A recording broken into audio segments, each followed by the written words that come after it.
وزیر اعلیٰ کے پی کے کہتے ہیں کہ ہم اڈیالہ جیل کے باہر کیمپ لگائیں گے احتجاجی۔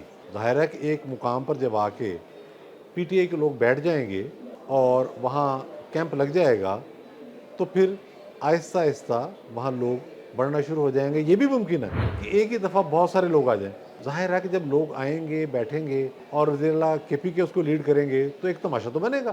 وہ کہہ رہے ہیں لیڈ کریں گے، وہاں خواتین ہوں گی، وہاں بچے ہوں گے۔ یہ تو آپ کو پتہ ہے کہ یہ بچوں کو استعمال کرتے ہیں، خواتین کو آگے کر دیتے ہیں، بعد میں کہتے ہیں جی بڑا ظلم ہوا ہے۔ یہ صورتحال دوبارہ پھر الارمنگ ہو رہی ہے۔ اس کے ساتھ ساتھ جو باتیں علی امین گنڈا صاحب نے اور کی ہیں وہ اس سے بھی زیادہ خطرناک ہیں۔ وہ کہتے ہیں کہ میں اپنے صوبے کا حق لینے کے لیے اسلام آباد پر بھی الغار کروں گا، اور جو جملہ انہوں نے بولا ہے وہ نوٹ کرنے کے قابل ہے۔ وہ کہتے ہیں پولیس کو بھی ہمارا ساتھ دینا ہوگا۔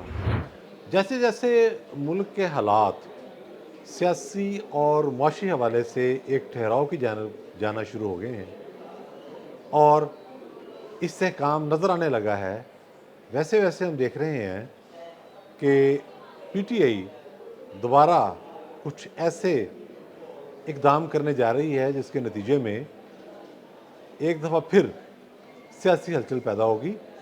یہ سیاسی ہلچل اس طرح کی نہیں ہے جو بیانات، جلسے جلوسوں یا تقاریر سے پیدا ہوتی ہیں۔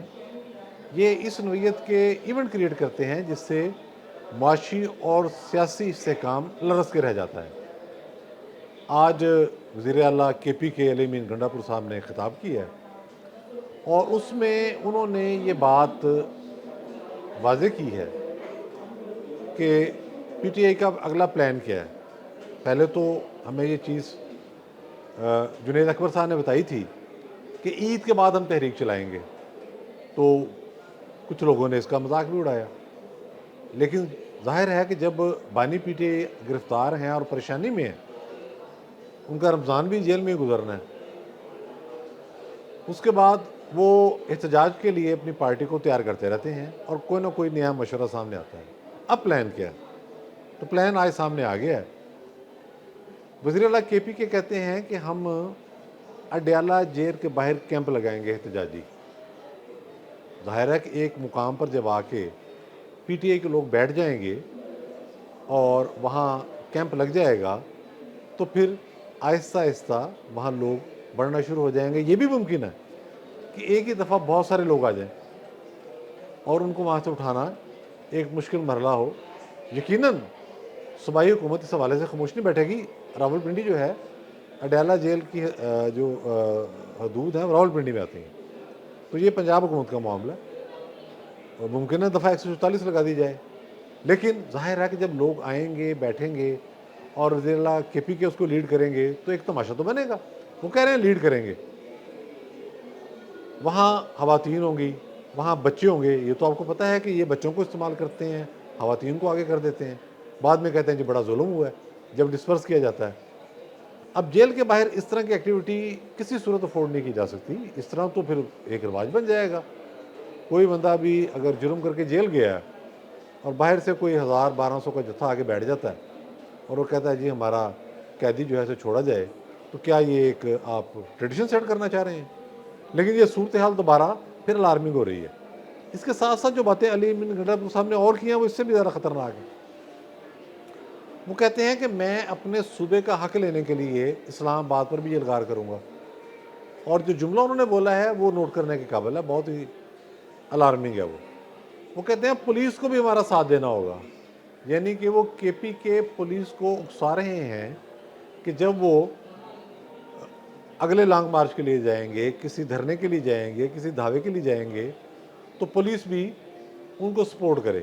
آپ کو پتہ ہے کہ یہ پہلے بھی جب اسلام آباد پر انہوں نے دھاوا بولا ہے تو کے پی کے پولیس کے لوگ کچھ باوردی اور زیادہ تر سادہ کپڑوں میں ان کے ساتھ آئے ہیں۔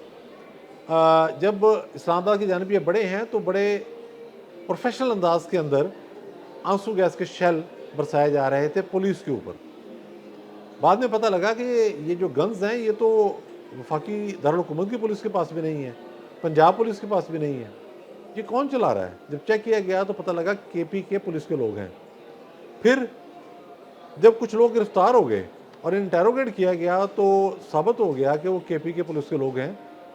بعد میں خیر وفاقی حکومت نے ان کو چھوڑ دیا، حالانکہ یہ ایک صریح جرم تھا اور اس میں مارجن نہیں تھا چھوڑے جانے کا۔